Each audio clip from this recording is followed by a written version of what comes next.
Bilang paghahanda pa rin sa centennial season ng NCAA, mga pambato naman ng Perpetual Altas, Letra Knights at Mapua Cardinals ang lumahok sa GMA Masterclass, the Social Media Literacy Series. Yan ang tinutukan ni Rafi Tima.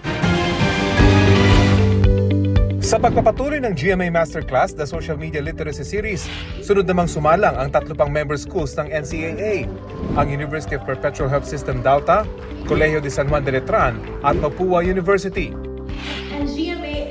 Sa Digital Dive Session, binigyang din ang halaga ng social media sa mga student-athlete at kung paano ito magagamit ng tama bilang mga kinatawan ng kani-kanilang eskwelahan. Social media serves as your digital canvas para kayong nagka-craft, no, ng inyong masterpiece.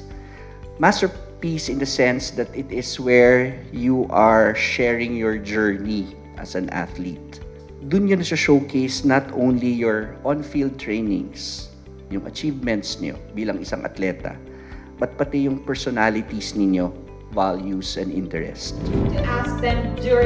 Kabilang sa mga ibinahagi ng GMA Digital Team ang mas epektibong paraan ng paggamit ng social media para mas maipakilala ang sarili, magkaroon ng koneksyon sa supporters, at kung paano makakaiwas sa disinformation at bashing. Sobrang enjoy po kasi marami kaming natutunan. Mas magamit namin na maayos yung social media and ma-introduce namin yung sarili namin. It was very helpful, very intuitive, and I'll apply most of the learning to here on out in my social media use. Being a good influencer, lalo na athlete ka, kung ano man yung magaganda mong ginagawa, gayahin ng iba na kabataan or ibang tao na tinitignan ka or tinitingala ka or iniidolo ka.